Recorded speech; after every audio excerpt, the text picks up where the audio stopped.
वह उससे मिलने के लिए मरा जा रहा है। वह शादी करने के लिए मरी जा रही थी। मैं तुमसे बात करने के लिए मरा जा रहा हूँ। तुम उसके साथ जाने के लिए क्यों मरे जा रहे हो। गाइस, इस प्रकार के सेंटेंसेस अक्सर हमें डेली लाइफ में बोलने होते हैं। तो आज की इस वीडियो में मैं आप लोगों को सिखाने वाला हूँ कि इन्हें इंग्लिश में कैसे बोला जाता है। मेनली 2 रूल्स का यहाँ पर यूज किया जाता है। डाइंग टू प्लस वर्ब की फर्स्ट फॉर्म, सेकेंड है डाइंग फॉर प्लस नाउन। आप दोनों में से किसी का भी यूज कर सकते हो अकॉर्डिंग टू द सिचुएशन। तो गाइस, यहाँ पर सच में मरने की बात नहीं हो रही है। इन फ्रेज में डाइंग टू का मतलब बहुत ही तड़प या फिर उत्सुकता के रूप में किया जा रहा है। ये दोनों बहुत ही इम्पोर्टेंट स्ट्रक्चर है। आप इनका यूज ज्यादा से ज्यादा करें। आप इनका यूज इंग्लिश स्पीकिंग और राइटिंग दोनों में कर सकते हैं। तो चलिए गाइस, इसका कंप्लीट स्ट्रक्चर जान लेते हैं। सबसे पहले लिखेंगे सब्जेक्ट, फिर उसके बाद लिखेंगे इज एम आर, फिर plus dying to plus verb की फर्स्ट फॉर्म प्लस ऑब्जेक्ट।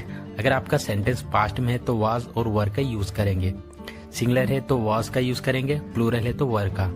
और सेकेंड स्ट्रक्चर है subject plus is am are was were plus dying for plus noun या फिर ऑब्जेक्ट। तो गाइस, चलिए यहाँ पे कुछ एग्जांपल्स ले लेते हैं ताकि इसे और बेहतर तरीके से सीख सके। वह उससे मिलने के लिए मरा जा रहा है। He is dying to meet her. He is dying to meet her. वह शादी करने के लिए मरी जा रही थी।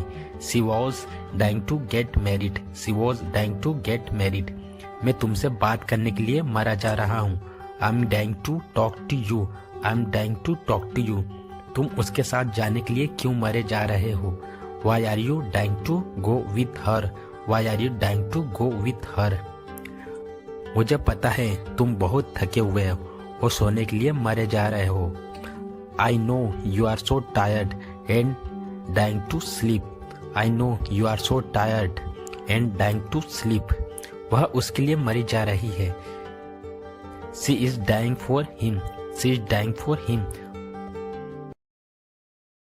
मैं तुम्हारे झांसे में आ गया, वह तुम्हारे झांसे में नहीं आने वाली। मेरा दोस्त उसके झांसे में आ गया है, वह तुम्हारे झांसे में नहीं आएगा। तो गाइस, इस तरह के सेंटेंसेस जो कि हमें हमारी डेली लाइफ में हमें न जाने कितने ही बार बोलना होता है, और अक्सर आप लोगों ने इस तरह के सेंटेंसेस न जाने कितने ही बार बोला होगा और सुना भी होगा, जिनमें कि हमें बोलना होता है झांसे में आना। तो गाइस, इसके लिए इंग्लिश में कौन से फ्रेज का यूज़ किया जाता है, आइए देखते हैं। तो इसके लिए जिस फ्रेज का यूज़ किया जाता है वह है गेट इनटू समवन्स हाउस, जिसका हिंदी मीनिंग होता है झांसे में आना। एक और बात क्लियर करना चाहूँगा, जो समवन्स है यहाँ पे आएगा, ये पॉजिटिव एडजेक्टिव की तरह यहाँ यूज होगा। यहाँ पर आएगा his, her, my, our, their, your etcetera. तो आइए इसको यूज करने का कंप्लीट रूल जान लेते हैं। तो सबसे पहले बोला जाता है सब्जेक्ट, उसके बाद में हेल्पिंग वर्ब, हेल्पिंग वर्ब के बाद बोला जाता है गेट इनटू समवन्स हाउस। तो आइए गाइस, यहाँ पे कुछ एग्जांपल्स लेते हैं ताकि इसे और बेटर तरीके से सीख सके। मैं तुम्हारे झांसे में आ गया। I got into your house. I got into your house. वह तुम्हारे झांसे में नहीं आने वाली। She is not going to get into your house. She is not going to get into your house. मेरा दोस्त उसके झांसे में आ गया है। My friend has got into his house. My friend has got into his house. वह तुम्हारे झांसे में नहीं आएगा। He will not get into your house. He will not get into your house. उसके झांसे में मत पड़ो। Don't get into his house. Don't get into his house. तुमको उसके झांसे में नहीं आना चाहिए।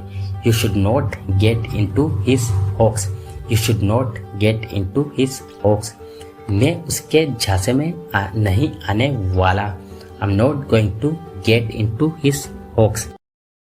उल्टी बात मत करो, वह उल्टी बात कर रहा था। मैं तुम्हारी तरह उल्टी बात नहीं करता। हमें किसी से जुबान नहीं लड़ानी चाहिए या फिर हमें किसी से उल्टी बात नहीं करनी चाहिए।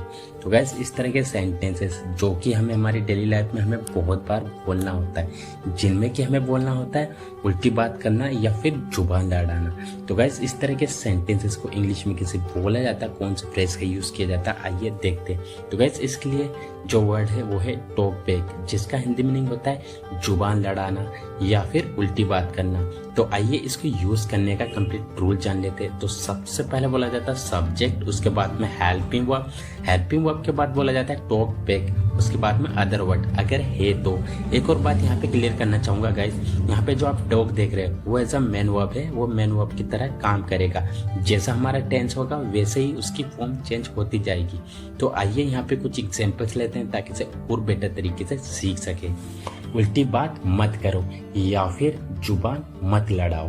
Don't talk back, don't talk back. वह उल्टी बात कर रहा था या फिर वह जुबान लड़ा रहा था। He was talking back, he was talking back. मैं तुम्हारी तरह उल्टी बात नहीं करता या फिर मैं तुम्हारी तरह जुबान नहीं लड़ाता। I don't talk back like you, I don't talk back like you.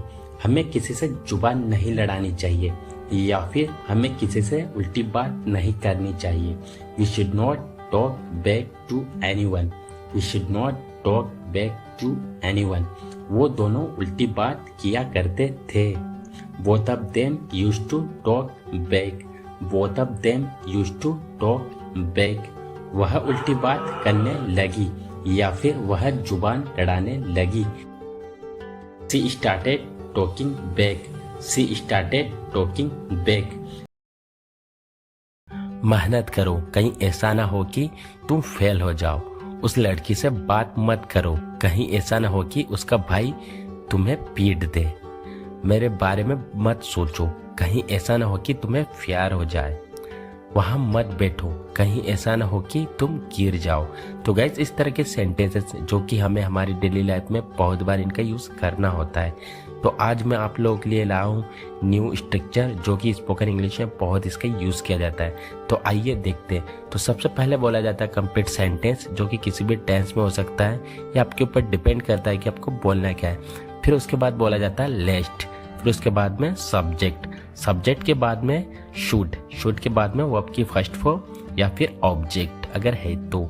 आइए गाइस यहाँ पे कुछ एग्जांपल्स ले लेते हैं ताकि इसे और बेटर तरीके से सीख सके। मेहनत करो, कहीं ऐसा ना हो कि तुम फेल हो जाओ। Work hard लेस्ट you should fail, work hard लेस्ट you should fail. उस लड़की से बात मत करो, कहीं ऐसा ना हो कि उसका भाई तुम्हें पीट दे। Don't talk to that girl lest her brother should beat you, don't talk to that girl lest her brother should beat you. मेरे बारे में मत सोचो, कहीं ऐसा ना हो कि तुम्हें प्यार हो जाए।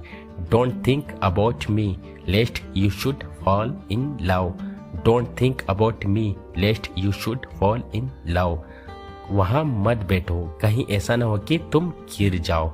Don't sit there lest you should fall down, don't sit there lest you should fall down. धीरे बोलो, कहीं ऐसा ना हो कि वह सुन ले।